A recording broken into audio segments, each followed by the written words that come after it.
You must be familiar with the acronym DNA. Its full form is deoxyribonucleic acid. It is the hereditary material in humans and almost all other organisms. Nearly every cell in a person's body has the same DNA. Most DNA is located in the cell nucleus, where it is called nuclear DNA, but a small amount of it can also be found in the mitochondria, where it is called mitochondrial DNA. The first thing you need to know about the DNA is its structure. It is made up of two strands or helixes. This model of the DNA is also known as the double helix model.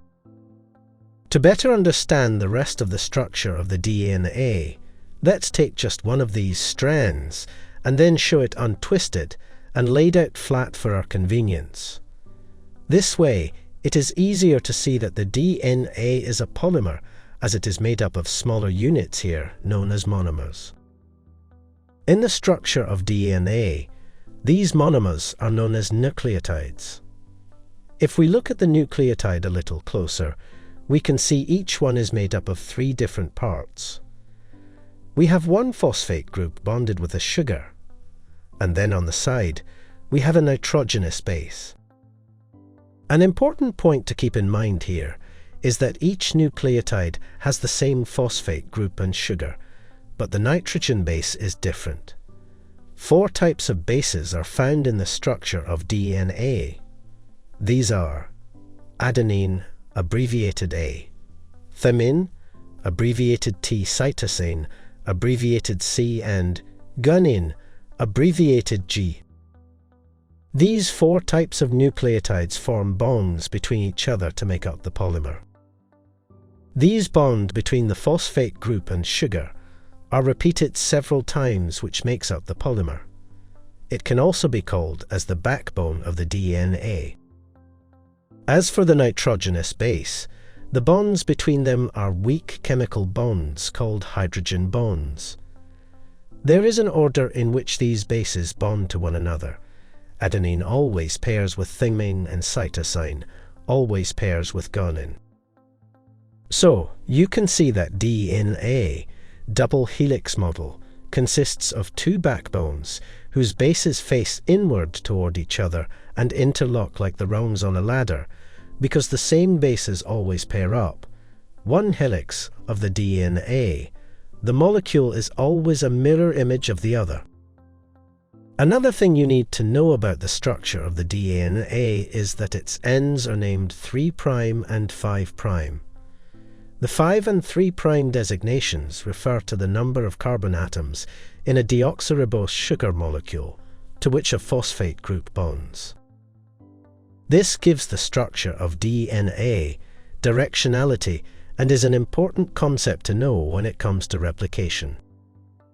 Reading up the left-hand strand or down the right-hand strand is referred to as reading in the 3' to 5' direction, while reading down the left-hand strand or up the right hand is reading in the 5' to 3' direction.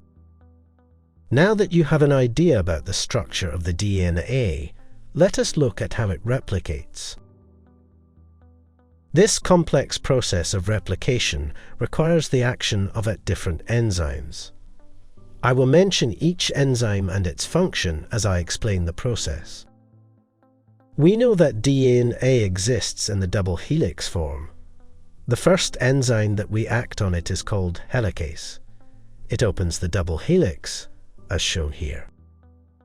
The fact that the bases are joined by relatively weak hydrogen bonds is important. Helicase acts on these bonds. This allows the molecule to split down the middle while keeping the outer backbones intact. The 2 backbones of the original molecule never exist as separate strands. Instead, only a small part of the DNA loses its duplex structure at any given moment. The place on the DNA helix that first unwinds to begin replication is called the replication origin. The point at which this disruption takes place is called the replication fork. The replication fork is dynamic and moves along the parental DNA, which unwinds. Replication proceeds along the single strands at about 40 to 50 nucleotides per second, simultaneously in both directions.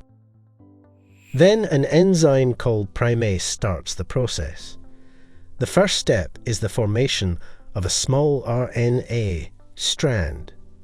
It is also called the primer.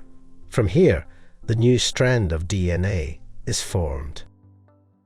This is done by the action of an enzyme called DNA polymerases.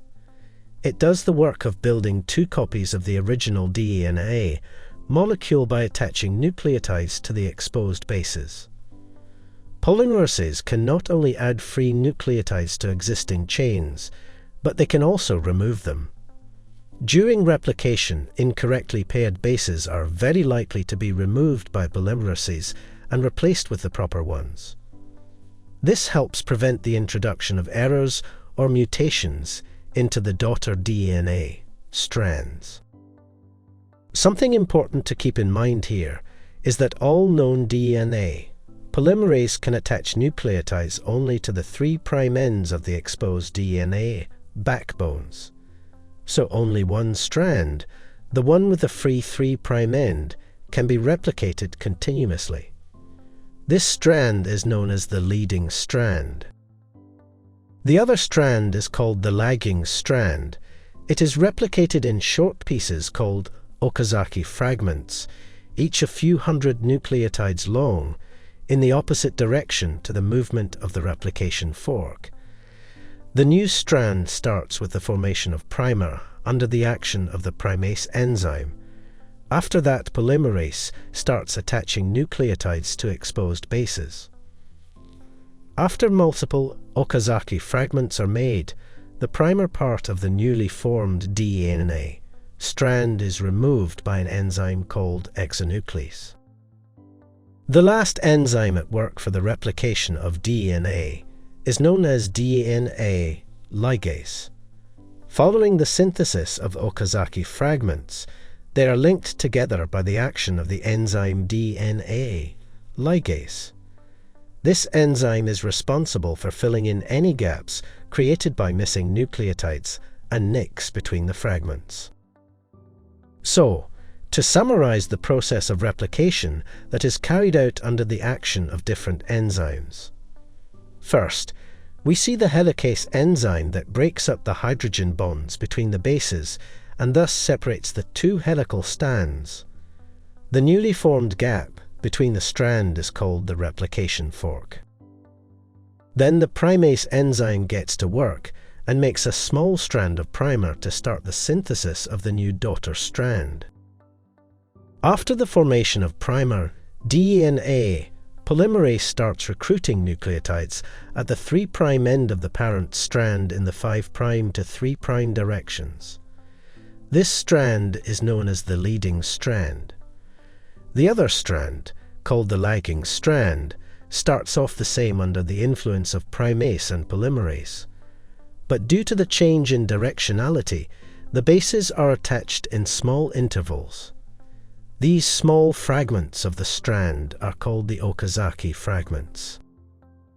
In order to join these fragments together to form a complete DNA strand, an enzyme called exonuclease removes the primer part.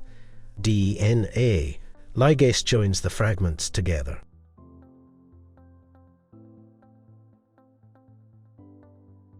Now I mentioned briefly about mutations and repair of the DNA when I discussed the action of polymerase. If we look at DNA, mutagenesis and repair. Although DNA is quite good at precisely duplicating itself, mistakes can nonetheless occur.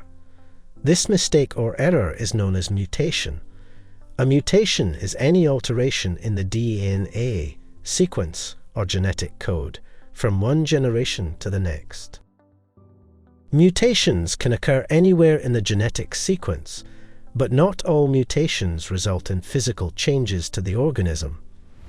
Such changes are only seen if the mutation occurs in the sequence of a gene. Another term you should know that is closely related to DNA is gene. Gene is a particular sequence of bases that codes for a particular protein.